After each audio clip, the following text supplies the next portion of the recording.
officers. I mean, they're all great. I just texted Cody a while ago and said, I'm just really impressed with him. He seems like around a long time because he's just very proficient at his job. And he's just a good guy. We're very lucky to have him. And I'm glad he's confirmed. Dylan's very, very lucky. He's a great guy, and I look forward to many years with him. Thanks, Alan. Thank you. And if he now can just fit out the door. While maintaining 6 feet. You want to stand? Maybe introduce yourself a little. I know you did preliminary for the first round. But I can talk about that, guys. As y'all know, I am Cody. I've been here just over a year now. I've loved it. The whole department, it feels like everyone gets along.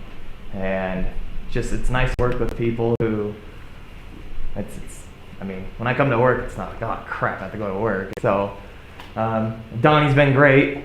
Jeremy's been great. Everybody, everyone's been so helpful, and I've loved my time here and look forward to many, many more years. So thank you guys.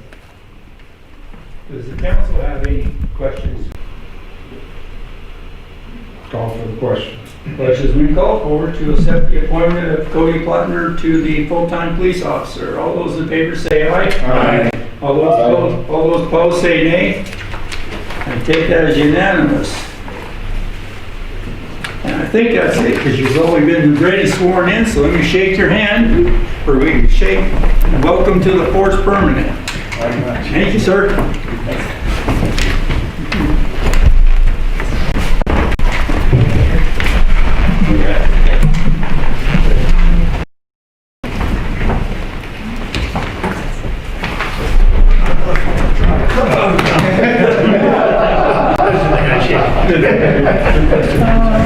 Of course, the rest of them.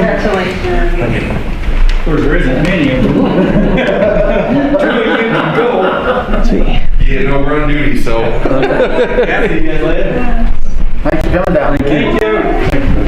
See ya. Okay. Next item is under petitions, communications, DNRC, the floodplain presentation. And I think the one mainly talking is Tiffany, is that correct?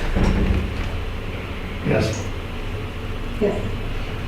You're on. Yes, I'm on. Okay. Hi, thanks, Mayor Klecken. And I do have several other folks on the call here with me. Nadine Wadsworth, she's been working on this project quite a bit with us. And so if anything happens logistics with this call, she can take over. But anyway, we kind of wanted both of us on here just in case anything goes awry. And Tracy and Steve from DNRC are also on the call, part of our counterparts that we work with and have been very involved in this project. So I think what I'll do is I'll share my screen and give me a second to do that. Okay, can you see something that looks somewhat familiar?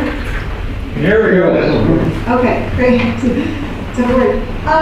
So tonight I just really want to provide an update to the City Council on the floodplain mapping project we've been working on for quite some time.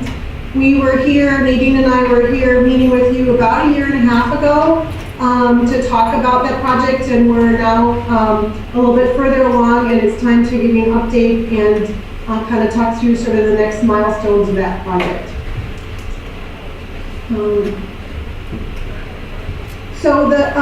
This has been a joint project with the City of Dillon, Beaverhead County, Lima, and a lot of other project partners, some of which are on the call here tonight with us from DNRC and also from FEMA. FEMA has provided the bulk of the grant funding for the project with some local match from Dillon and from Beaverhead County. Also involved in this project are several engineering and surveying firms who did a lot of the heavy lifting, the technical work that went into these studies.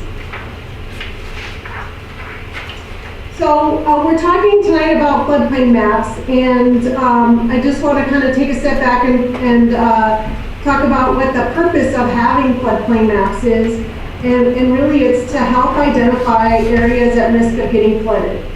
And our goal is to help keep people out of harm's way and reduce damage to houses and buildings when we do have flood events. So the state and Dillon and Beaverhead County and Lima and FEMA, we all have a role in this. And we work together to try to help identify and reduce flood risks. And as part of that, we try to map those areas when we can, using the best information we have available at the time. What goes onto these maps is not just any old flood event. What is mapped is what we call the 100-year flood event. And rather than think of it in years, it's really better to think of it in terms of percent chance that it would happen. So really this flood event is the magnitude of a flood event that has a 1% chance of occurring in any year. Other thing to keep in mind is floodplain maps aren't going to show that 1% flood event perfectly, because sometimes there are localized conditions like a downed tree or a blocked culvert that's going to cause water to behave a little bit differently in some spots. But by and large, good floodplain maps should really show those areas at risk of getting flooded when we have a 1% or 100-year flood event.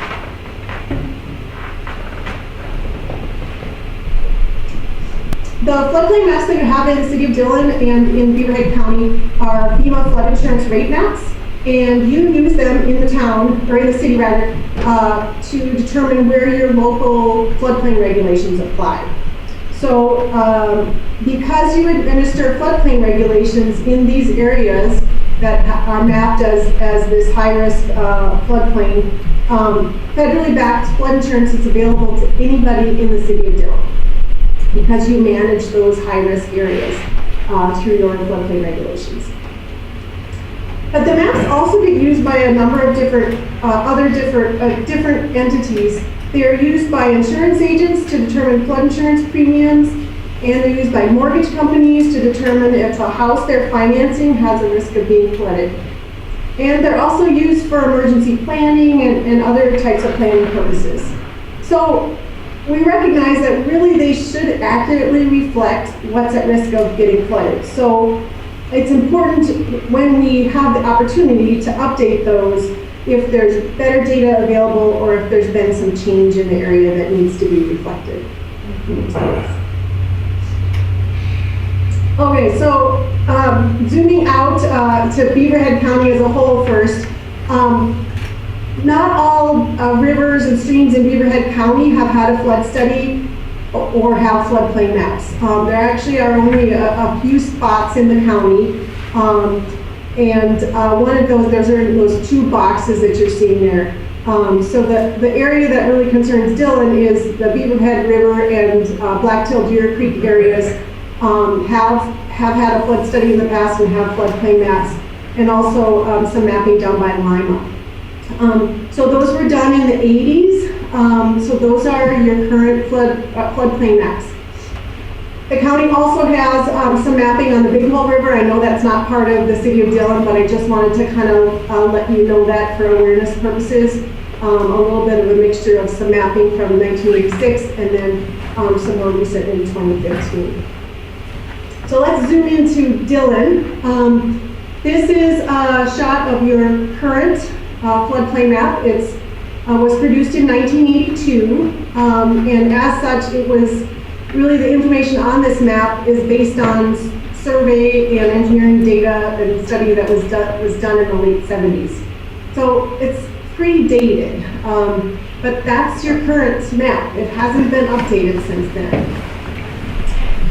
Nowadays, there is more accurate information and technologies that we can utilize to more accurately show some of that risk. And there have, as a lot of you know, there have been some changes in Dillon. So having updated maps to really show what's at risk of flooding is the goal. So that's why we embarked on this study starting in 2016.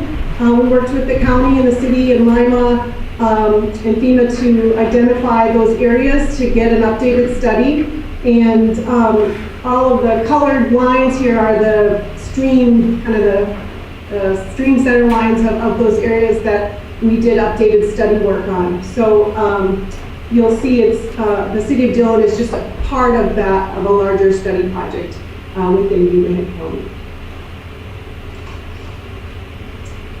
As part of the whole study process, there were a lot of pieces that went into that, and I won't go over these, but if you've got questions on any of these pieces, we do have information on our project website, or we can be available for questions, or if anybody wants to dig into the technical things. But just so you know, there are a lot of pieces of just the topography, field survey work, how much water is coming down each of these rivers in a 100-year or 1% flood event, using stream gauge data and other information, and then a lot of the engineering and modeling work to determine where that water is going to go, and then putting that on the map. So we're at the part in this process where we are at kind of down at the bottom, not quite at the end, but where we have some preliminary maps. So let's just sort of talk about that. I'll kind of walk you through sort of where we are and where we are going forward. As I said, we started back in 2016. A year and a half ago, we were here when we had some really early draft data, some early maps to share with you. Then we worked with Todd and also the county to get those maps in the hands of landowners who might be affected by the proposed changes. And we sent out those letters, and we hosted a series of public open houses in Dillon and in Lima for landowners to come and take a look at the maps, ask questions, if they had feedback, and just kind of help them kind of navigate that process. Since that time, all that information has been provided to FEMA, and they have put the draft mapping information onto what's called preliminary FEMA maps. They don't replace your 1982 maps yet. The preliminary maps have to go through a public review process, which is kind of laid out there. One of the pieces that happens next is an official 90-day appeal and comment period on those preliminary maps.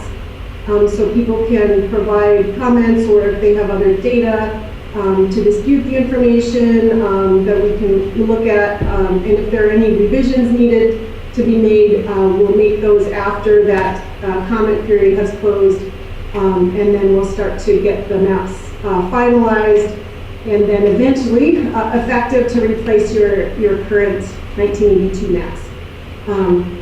Estimating probably mid-2022 when this process would be all done, just to kind of give you a rough ballpark on that.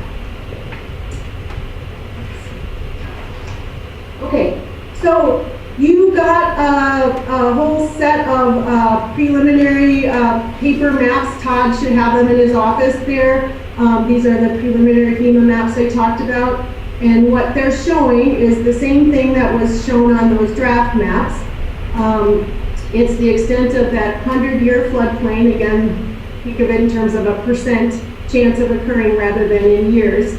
But it's that shaded blue area you see on the map there. And then within that blue area is that what we call the floodway zone, which is generally the deepest and fastest moving part of a flood event, which is a more dangerous area for new building. And so your regulations address those areas accordingly. So the other thing that's shown on these maps are the elevations of how high the 100-year flood would be expected to get. Those are those lines that are going across there, those black lines. And then the other thing it shows is the brown areas, which are more of a moderate flood risk, so not as high as the 100-year floodplain area, but what we call a 500-year floodplain. It would take a bigger event that would happen less often for those areas to get flooded. Your regulations don't apply in those areas, and flood insurance is typically not required by a bank in those areas, but it's just on the map for really for kind of informational purposes. So these are the preliminary maps, and there's a preliminary study that goes along with that, which has a lot of the technical data as well. Okay. So as part of that public review of this, I talked about that kind of comment period that will be coming up probably in early 2021. We have been working with Todd and the county to put together a project website, and the address is there at the top, floodplain.mt.gov/Beaverhead. You can go to the website there and get information about the project. You can take a look at all of the preliminary maps. And then the other thing that's in there is a link to a map viewer, which we didn't have ready the last time we met with you, but we had, and this is something we shared when we had the public open house meetings in Dillon and in Lima back in May of 2019. But you can click on a map viewer, which is going to take you to a map like this. And instead of having individual maps, it's all together and you can zoom in and out, and it's just a lot easier to use than individual maps. So this is showing the same thing I was talking about before, that 100-year floodplain. Within that is that floodway area. And then again, that 500 years is showing there as well. So on the map viewer, people can see what the preliminary mapping is showing. You can also look at what your current 1982 maps are showing. So this is, if you just click on the next tab on that viewer, it'll show you that, so people can kind of see the change. There's also a feature where you can do a comparison to kind of see what is proposed to change from the current map. And so this is that tab 3 on here. And it looks a little confusing, but just to kind of give you a little overview, what this is showing is if you compare your current map to the preliminary one, the green areas are the areas that would be coming out of the floodplain based on the new information. So they were mapped in 1982 or on your current one, and they're proposed to be not mapped as 100-year floodplain. The red is the opposite, where it wasn't shown on your current map, but actually is at risk of getting flooded based on our information. So we're proposing that it would actually be newly mapped as 100-year floodplain. And then the blue area is no change. Is mapped currently, will continue to stay mapped as floodplain. Overall, how did we do, I guess, you can say. If you want to sort of look, I don't have this broken down just in the city of Dillon limits, but this is overall for the whole kind of study. So if you look at Blacktail Deer Creek, all 11 miles of it, about 376 acres are coming out of the floodplain, 200 are going in, and about 200 will change.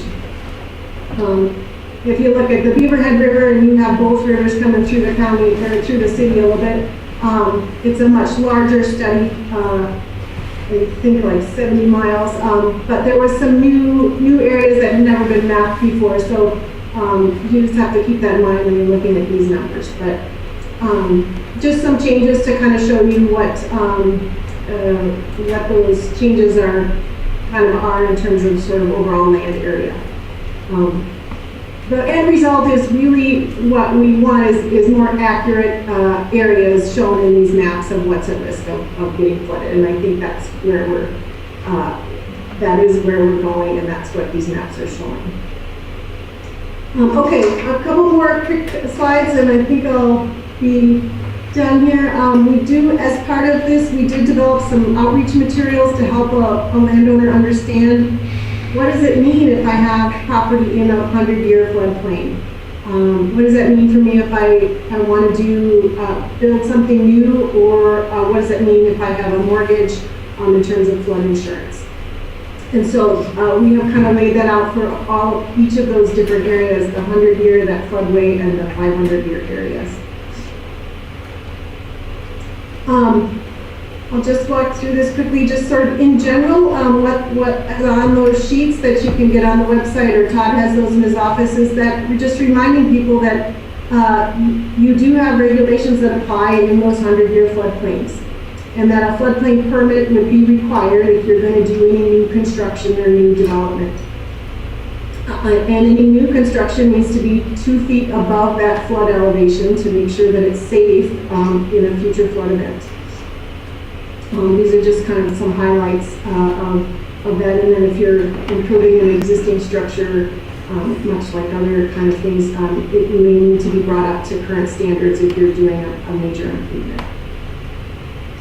In terms of the insurance, if you have a house or a commercial building in a high-risk flood zone in that 100-year floodplain, your lender is probably going to require you to carry flood insurance because they're loaning you the money for that, and part of that, they still own interest in that building.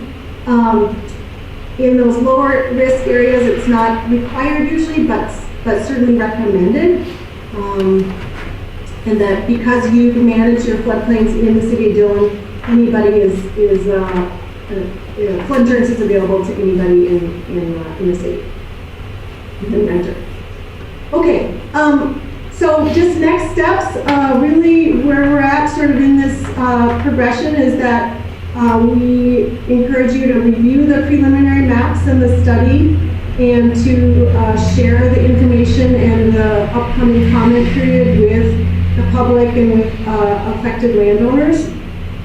One of the ways we've been talking with Todd about that in the county is probably hosting maybe some other kind of meetings like we did last a year and a half ago, where we would send out letters to landowners, let them know about the maps and the comment period, and then probably we're talking about scheduling some sort of open house meeting, maybe a hybrid where it provides a virtual component like this if people do not want to come in person, or if they can come in person safely or something. We're still working out the details with Todd to try to figure out what makes sense in this new era of COVID. So that's where we're at. So more stay tuned on that. I think Todd will just update the council as we get that kind of figured out and some of those things scheduled. So I think that's really all I have tonight. Are there any questions, or Todd, do you have any comments, or you want to add to anything? No, I don't have anything really specific to add. As Tiffany said, that I do have all that information.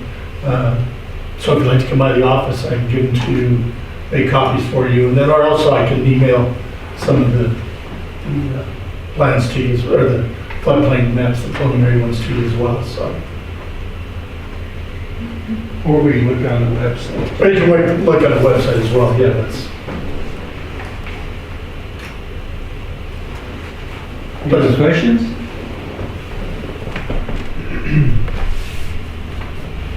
I do. I have one question. You say that they got to be 2 feet above the floodplain area to make sure that they stay in. Now, are you suggesting at all that if somebody wants to build a house that they can do landfill to get up out of that? Because that would change the floodplain, would it not? Yeah, as part of the permit requirements that somebody would submit and Todd would review, they can elevate. I haven't looked at your regulations for a little while, but typically you can either elevate using fill or on stem walls to elevate to get that height that you need to be safe. But as part of that, permit is also evaluating, are you impacting somebody else by what you're putting in there? And so that is part of the review, so that at the end of the day, we don't want to be causing somebody's actions, we don't want to be causing additional flooding onto somebody else. So that is part of the review, yes. And usually a surveyor will come in and evaluate what the fill will do. Yeah. As part of the permitting process. The reason I asked it, I knew that if you... One of the things I should have mentioned, that because you have a floodway designated on the Blacktail Deer Creek, or actually on both studies through town, it does make it easier. Somebody doesn't have to show that what that impact is, so that's already kind of been figured out. So it does keep the cost down and does make it a little bit easier for folks if they're doing building in the area outside of that floodway, but still in the floodplain. Then they just have to look at the elevation, but the impact is not as much of an issue. Thank you.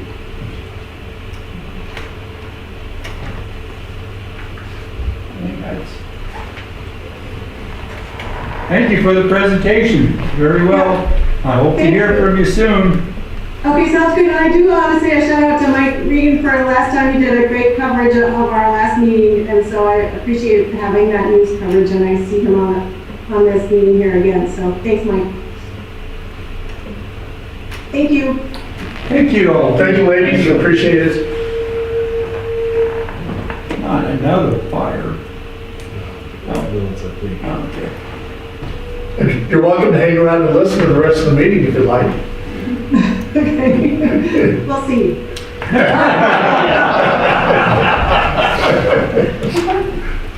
Thank you. I have to stop sharing this. Yeah, you gotta stop sharing. Yeah. There you go. I'll give the meeting back to you. Thank you. Thank you, Mayor and Council. Okay, we'll move on. Well, they're running off fast. Next item, citizens' requests. I'll take a little time here and you guys just jump in if you have any questions or comments.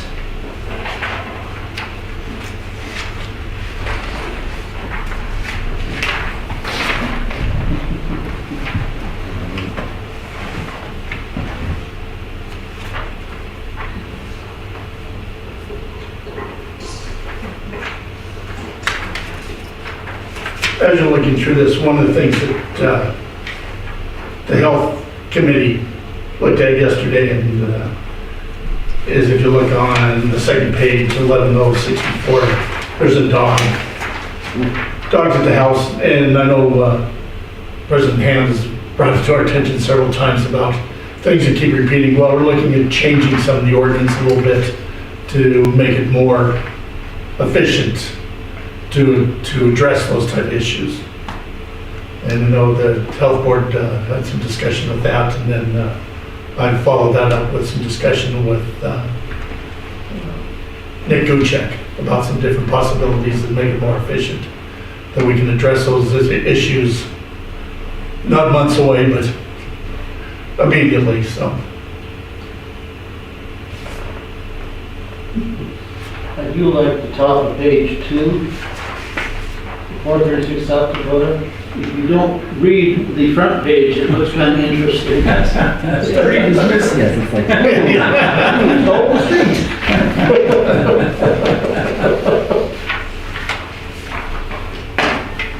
Mr. Mayor, Yes. I brought in a citizen request form for it was for the Zaspels. And I gave it to, I believe I put it on, Stacy was not there. It was the week she was off on vacation. And it wasn't on last month's citizen request report. And so I mentioned it then and was told that it would be on this month's, but it's not. Well, I'll just sound, no, it's not on there, it's a ongoing process. Mrs. Aspel and I have been in communication and are addressing the various, her various concerns. She's been great to work with. We have visited on the phone several times, and she was in my office last week, and we're addressing all the certain issues, all the issues that she's addressed. The only, that particular one, there was only one issue on it, and it had to do with and it was on, and she brought it into you, Todd, over 2 years ago, and it was on the citizen request report for more than a year, and then it disappeared about 6 months ago. And he asked me about it, and I said, well, it disappeared, so I assumed that it was fixed. And she said, no, it isn't. And so I had her bring me a new form, and I brought it to the city. And it has to do with a missing curb. Yes, And they would like to replace all their sidewalks, but they can't do that until the curb is fixed. Yes, and that's one of the issues that Mrs. Aspel and I have visited about. She indicated they are looking at replacing the whole sidewalk, and we visited about our particular, that corner. And I visited also with Mr. Graham from East Bench Granary about them participating in the rebuilding of that corner. City regulations are written as that sidewalks are the responsibility of the citizens, the property owners. And in this case, the corner was broken down, contributed by the trucks of East Bench and other trucks going around that corner. So they do have some responsibility in it, as well as the city does. And as I said, Mrs. Aspel and I are working at coming to getting that done. As I said, she's been great to work with. We had a nice visit. I think it was last Friday. So yes, it is being addressed. I guess my question is, why isn't it on the report? Well, it's one of those, okay, we can put it on there, but it's being addressed, I guess. But if you'd like to have it on there every month,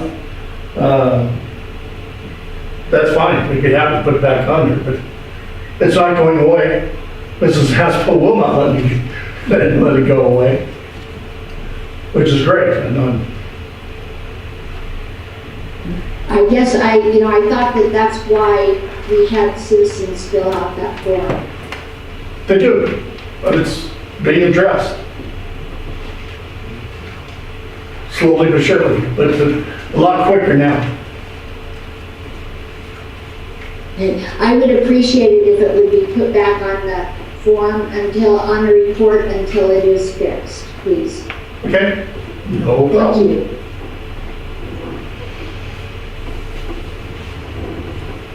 Any other comments on it?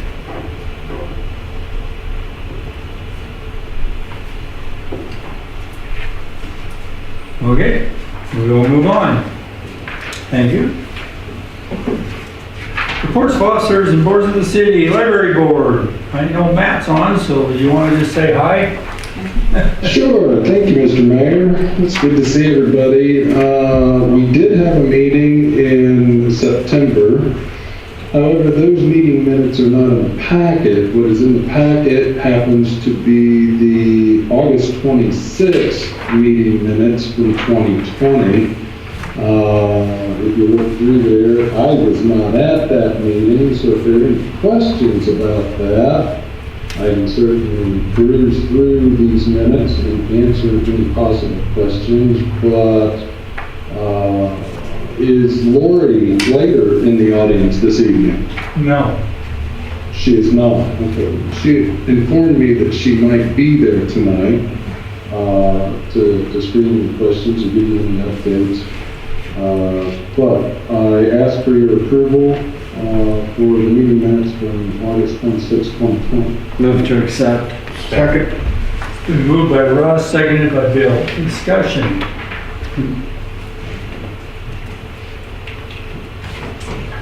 Sorry, I got a comment here. First page, under warrants, second line, right-hand edge. Big purchases this month include McNaughton. That's an alcohol, isn't it? I know. Where is that? Sorry, warrants. Could be. I don't know if it is or it is not. I'm just jerking your chain. I hope you didn't drive the board to drink. Is it a good one? No, it isn't. It's very good. Canadian whiskey. Sorry, I saw that, I couldn't help but chuckle. Any correct or acceptance of the minutes? Call for the question. Call for the question. Question's been called for to accept the August 26, 2020 meeting minutes of the library board. All those in favor say aye. Aye. All those opposed say nay. I take that as unanimous. Matt want to speak anymore, or he's ready to go? No, I'm good. Okay, good, thank you. Next item, city attorney, Mr. Dolan. Thank you, Mr. Mayor. A brief report, the criminal work is as usual. It does seem like we've had an increase in domestics and a few DUIs. Again, I suspect the domestics are probably pandemic related. I don't know. It's just an observation I want to make. I have been assisting the Judiciary Committee with the drafting a parking ordinance. That appears to require yet another meeting. It's specifically a parking evasion ordinance so that we can maybe try to limit some of these situations where people are continuing to park abandoned vehicles on the streets in violation of the 20-hour rule. Working on a development agreement. I think I mentioned that last meeting between the city and Mr. Eric Wendland with regard to some streets infrastructure. I have been working with Jason Johnson with regard to the water line project. We're in the process of coordinating a meeting between the landowners and the city to negotiate the proper easements for the water line installation. We've had a little bit of a hang up with that due to a quarantine that was unexpected, so there will be a delay there. I think it's early enough that we won't be affected by it. But I do want to mention that to the council that is work that's in progress. I received word, I guess it was late yesterday, that the Federal District Court in Helena dismissed 6 claims in the Saxon case against the city.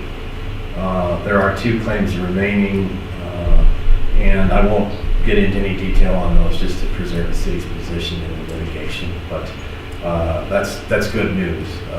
That 6 out of these claims have been dismissed by Judge Haddon. And lastly, we did receive a restitution payment in the sum of $10,800 to the city in the Crystal Thompson case. We originally thought that we would probably be receiving $12,000. However, the Department of Corrections retains a 10% administration fee for that. That seems a little odd to me since we're a government agency. And all they did was basically cut us a check.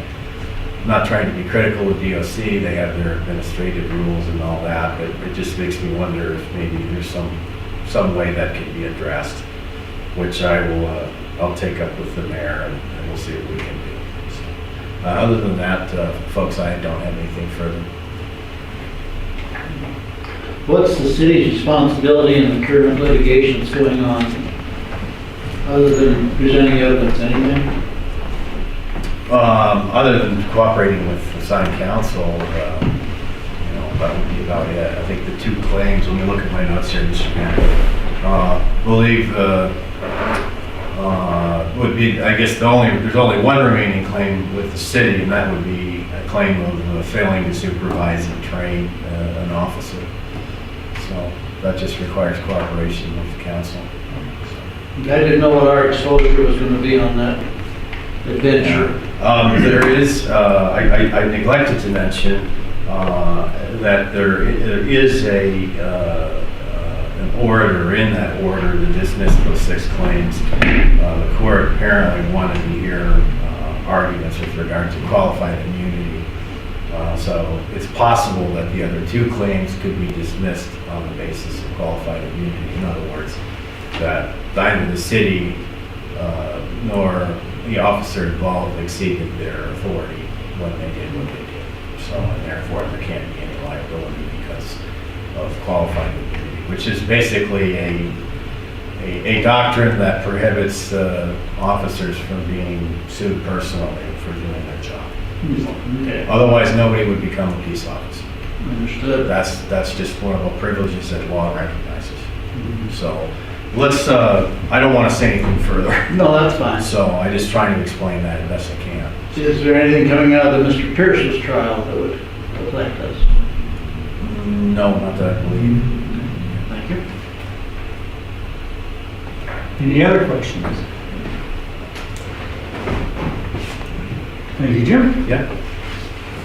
Planning board, Mr. Hannon. No minutes, no meetings. Thank you. Zoning board, Mr. Schwann. No minutes, but we did have a hearing and a meeting last week. Very insightful. Good to know that the citizens have a voice. And we look forward to discussing that at next week's zoning meeting at 7 o'clock. On Tuesday. Yeah, Tuesday, yep. thank you. Thank you.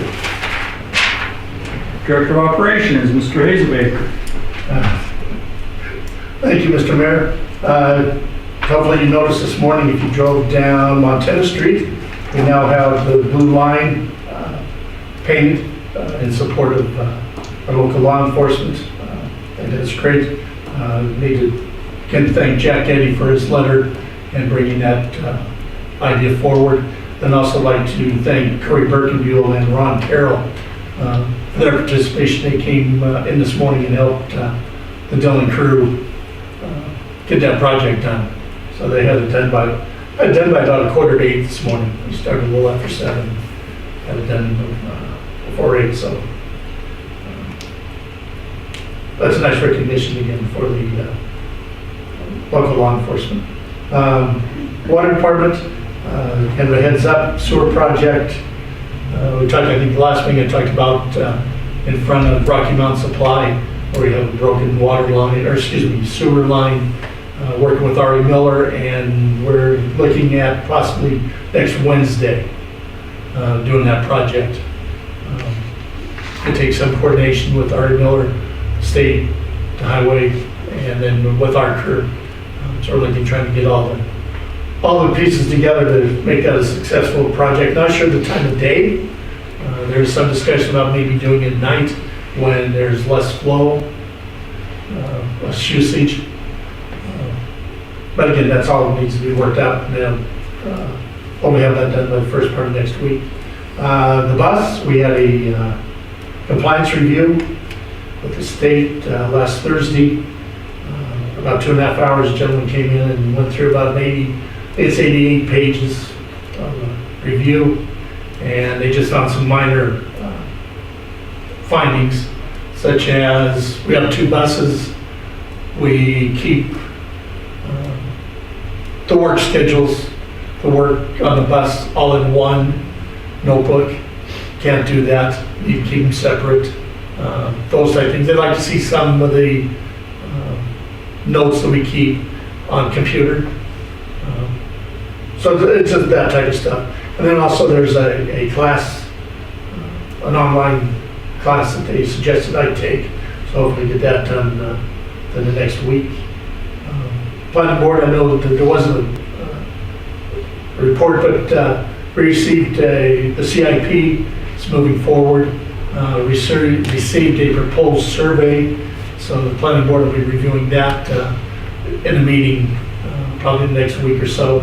So we can get that out to the public by the end of the year. And then also just winterization of the parks have taken place. So they're all winterized, the parks, and then out on Swenson Way as well. So I'd be happy to answer any questions you may have. What became of the second basketball backboard down at the park? We just haven't had a chance to get it put together. That'll be a winter project, so then we'll have a full court next year. It's one of those, it's one that the college donated to us. So it's a regulation college backboard, so we have to make sure that when we weld it, that everything's sustainable. Wouldn't be good if it fell down, that's true. Oh, correct, yeah. It's one heavy, big, awkward backboard. I appreciate the college and their contribution. Was just sitting in one of their sheds and reached out to them, so they were nice enough to donate it. Mr. Hazelbaker, on behalf of the Pioneer Meadow construction site, is it possible, we've noticed the subcontractors are now starting to file in, and they're parking right to the corner of Walnut. Okay, And it's a site triangle issue. The corners are not marked yellow. I think this is growth. We never saw it coming. But they've been parking behind the camp trailer that's there. But today and yesterday they've been parking right in front of that to the corner, and I've gotten a couple of phone calls, and I drove in tonight. And yeah, because they can pull into that parking lot now, but yeah, it's the subcontractors that are now pulling in front of that trailer that they have parked there. okay. Yeah, thanks for letting me know that. Thank you. Yep, I'll visit with them tomorrow.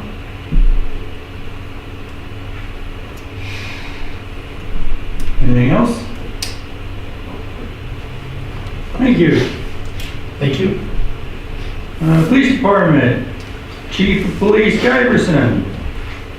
Thank you, Mayor. I'm going to ask the council to accept the officer activity report for September 2020, the year that we'll remember forever. I'll be happy to answer any questions you have. Move to accept? Second. Moved by Dan, seconded by Russ. Discussion? This includes Labor Day, doesn't it, Chief? Pardon me? This includes Labor Day, doesn't it? The September report? I assume you're asking about the overtime? Yeah. It does, but, a lot of that too, Don, is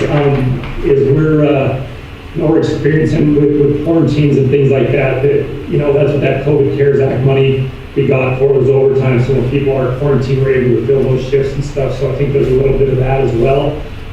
Also, we're kind of full staff right now, and I see people are taking more vacations and stuff like that, because we've been down officers, we've been, running pretty hard and stuff, so I think that a lot of officers are taking their time off now, which is good, and I'm glad they're able to, so I think that it's a combination of those things.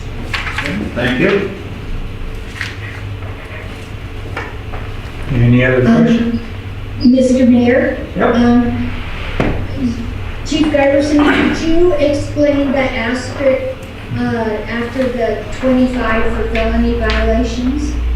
Are those individual violations or individual cases?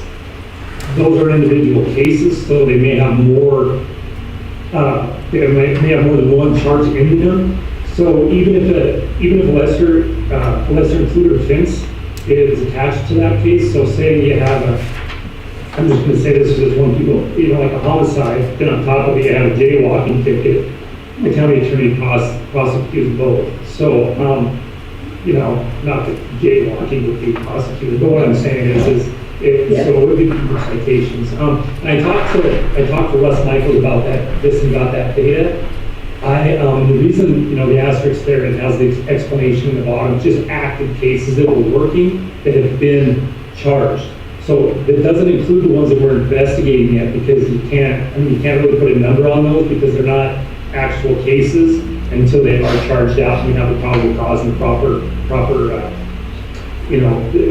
paperwork done for them. So we are working on other cases on top of that. Those are the ones that are turned in and that are going through the county attorney's office. So these are the felony cases that were charged during September? No, it's the total charges of it. It's the total charges that were taken. Yeah, it's not just for September. No, Okay, so from January 1st through September or something?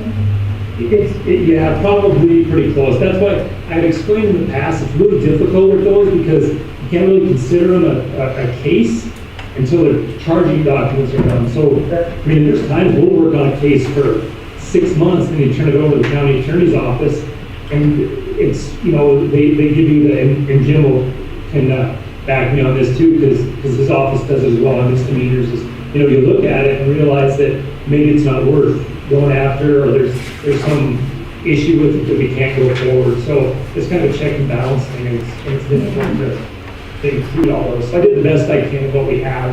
I would say that we probably have another 12 cases that we're working on right now that haven't gone in for recreational charges.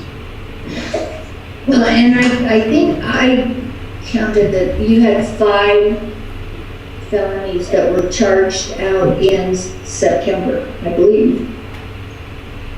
Where did you find that? I'm sorry. It was, I think it was through the city court, or no, through the district court report. That could be possible, and those could be honestly, Mary Jo, those could have been the two ones that we turned in March, you know? Right, yeah. The court system, everything was really locked down right now and slow moving, slower than normal, which I didn't think was possible. However, it's happened, so that's where we're at. Okay, great, thank you. Did that answer your question, Mary Jo? It did, thank you. Anybody else? Great, thanks, everybody. Call for the question. Question has been called for to approve the September 2020 Officer Activity Report. All those in favor say aye. Aye. All those opposed say nay. Take that as unanimous. And I heard that there was nothing else, right? Okay, moving on. That's it. Thank you. Fire Department, Fire Chief Closey. Thank you, Mr. Mayor. In your packet, you'll find the city clerk report for Fire Hall for September 2020 and the budget versus expenditures for the Fire Hall for September 2020 for approval. Move to approve. Second. Okay, Bill made the motion, Russ seconded. Discussion.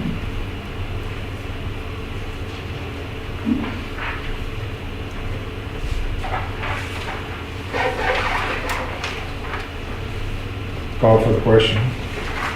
Question's been called for to approve the city clerk report for Fire Hall for September 2020 and the budget versus the expenditures for Fire Hall for September 2020. All those in favor say aye. Aye.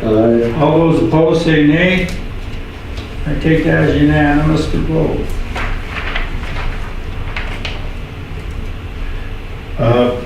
As you probably all well know, we've had a very busy October. I believe we've had 24 calls so far, and our average annual call volume is 120. So we are having a very active October. So hopefully it slows down a little bit. Yeah. Any questions for the chief? Everybody's just testing out the new chief. That's what I'm afraid of. Don't they call that trial by fire?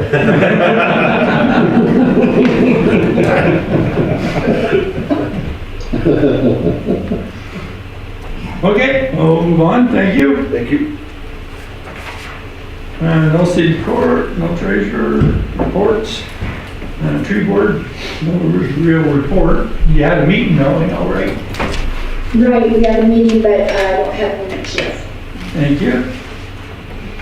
Reports to standing committees and city council, judiciary, Mr. Nye. Well, we had a meeting yesterday and, but no minutes yet. And we just, like Mr. Dolan said, we're still working on the parking. Okay, finance committee, Mr. Hand. No meeting, no report. Our next meeting will be next Thursday. Yep. Fire and order, Mr. Schaefer. No meeting, no report. Health and welfare, Mr. Schwant. No report, but we did meet on Monday. We had a very positive, proactive meeting, and I truly look forward to part 2 of that. Yep. Following up with the deer factor and Fishing game and that. fishing game and all that. And I will ask Mr. Giverson, the chief, for the next meeting, if an officer, either you or Alvarez can attend. The health and welfare meeting, it has to do with deer. Isn't that the one you want? Yes, please. And what's the date on that, Mayor? It's, I could, The week before Thanksgiving. I think it's the last Friday of the month, and it's at 9 o'clock in the morning. Last Friday, so that would be the third. Or is it the last Thursday of the month? It's the third Thursday. It can't be the last Thursday, that's Thanksgiving. Yeah, it's the third Thursday. It's the I want to 19th. say it's like 19th. 19th. That's not Thanksgiving. No, she said the last, which is the That's the first 26th, Thursday. It's the third Thursday. which is the 19th. And do you still want 9 o'clock or you want later? The city nurse can't make it at night. I didn't know if she's coming now or not for that one. Okay. Does that give time for Fish and Wildlife to get down here? Well, I mean, do you want afternoon or? It don't matter, I just need to know so I can do my schedule for those of us that do work. No offense to you semi-retired people. It's like, I'd like to have all meetings at 7 o'clock at night, so I can work 9 to 5. Amen. And you can keep that on the record. I'm okay with that. Really? 7 o'clock? Now, what, Point made. Score. I will work with what you guys want. We can keep it at 4. Oh, you want 4? Is that okay, Mary Jo? And on the then, 19th? yes. On the Yes. 19th? Okay, but that, I have, city meetings on Tuesday, Wednesday, and Thursday. Awesome.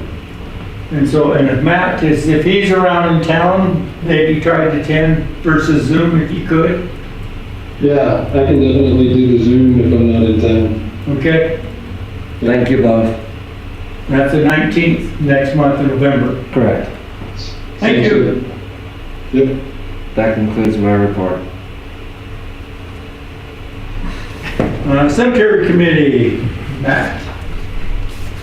To the best of my knowledge, we had no meeting in the minutes. That's correct. Yeah.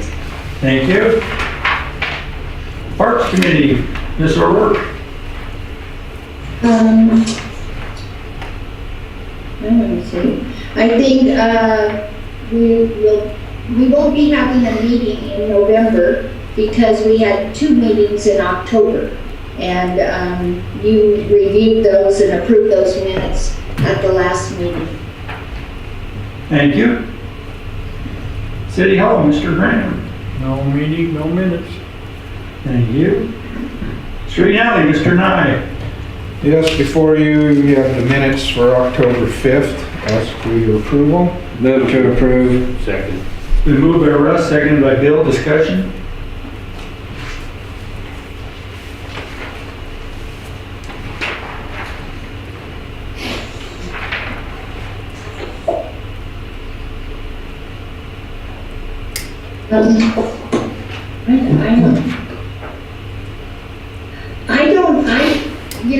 I've been trying to follow this discussion on the recommended items related to Orr and Pacific Street. And, I'm not getting what the problem is. You want to answer that? Well, he just feels that there are vehicles parked in the way and obscuring the view, but I've driven by there the last week every day and I don't see any problem there. I've been driving by too, checking, and I don't see a problem either. But they were... You know, the folks across the street, the McLarens, moved their vehicles over. And so, you know, it was real crowded there for a while, but now they've moved their vehicles back to their home. This has been on this committee report now. I think this is the 3rd month. And there hasn't been a real... This is the first What is he one. talking about?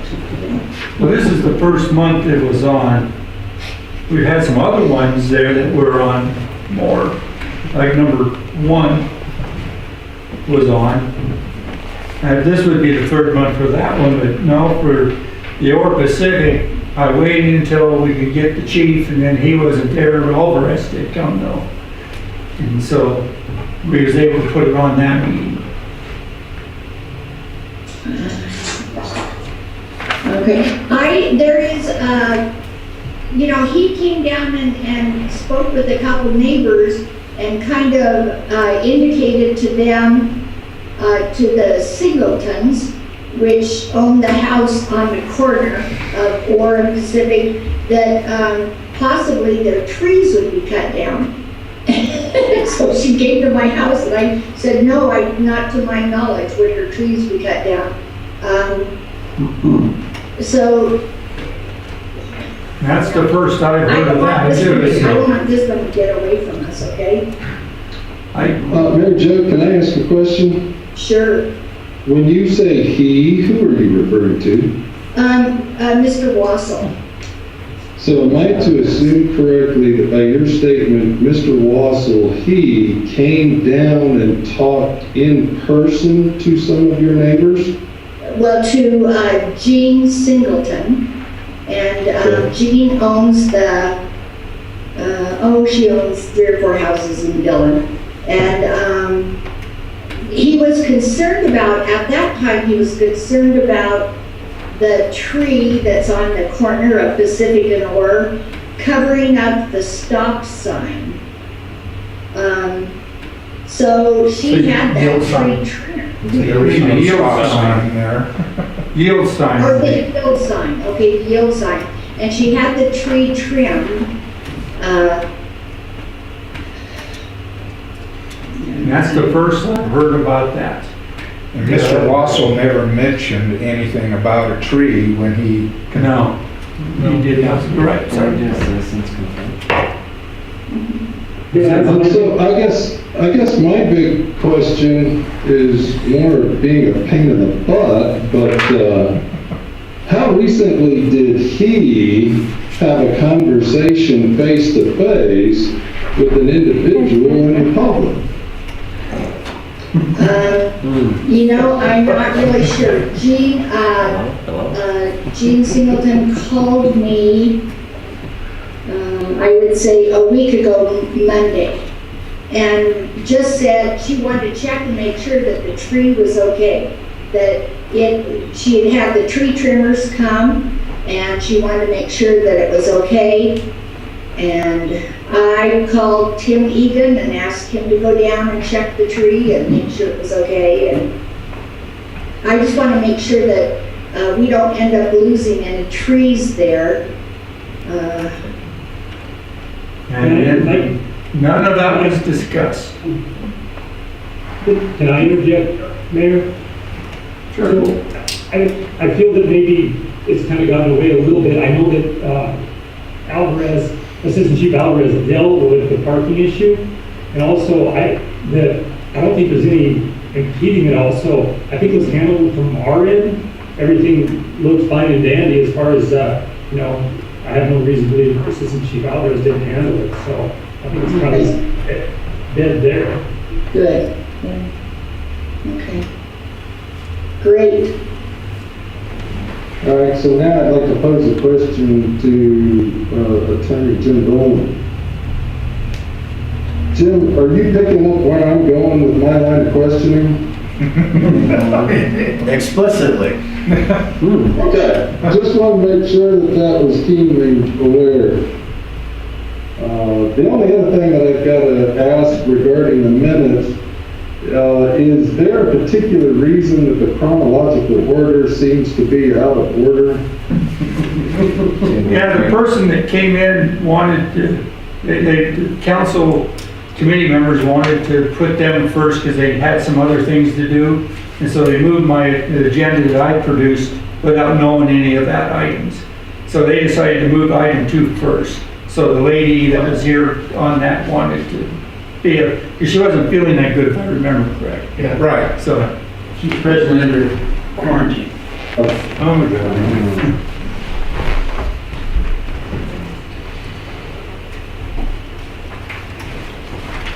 Okay, Call the question. questions been called for to approve the October 5th, 2020 meeting minutes of the Street and Alley Committee. All those in favor say aye. Aye. All those opposed say nay. I take that as unanimous. Anything else, Mr. Nutt? No, that's the end of my report. Thank you. Water and sewer, Mr. Hand. No meeting, no minutes, no report. Thank you. Last item, public comment on items of significant public interest not on the agenda within the jurisdiction of the city. Mr. Mayor, one quick on the citizens complaint or citizens request, I'm sorry, I didn't see it, but 11054 can take it care of.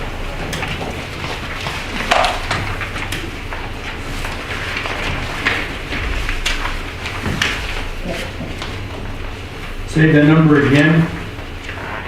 11054. Third one from the top. Okay, page one, third one down. That one has been completed, you ticketed them or told them and they moved it? No, I wanted to make sure, I thought it was done a long time ago, but I just sent Ian up there to look to make sure, and he said it's not even a trailer there, so. I think we took care of it quite a while ago. I just wanted to make sure. Okay, thank you. Move to adjourn. Second. It's been moved by, huh? Just so we're on. We are on public comment. Any other public comments? Okay, we have a motion to adjourn from Bill. Is there a second? Second by Dan. All those in favor of adjourning, say aye. Aye. All those opposed, say nay. Meeting adjourned. Hey, Matt, Yes. will you,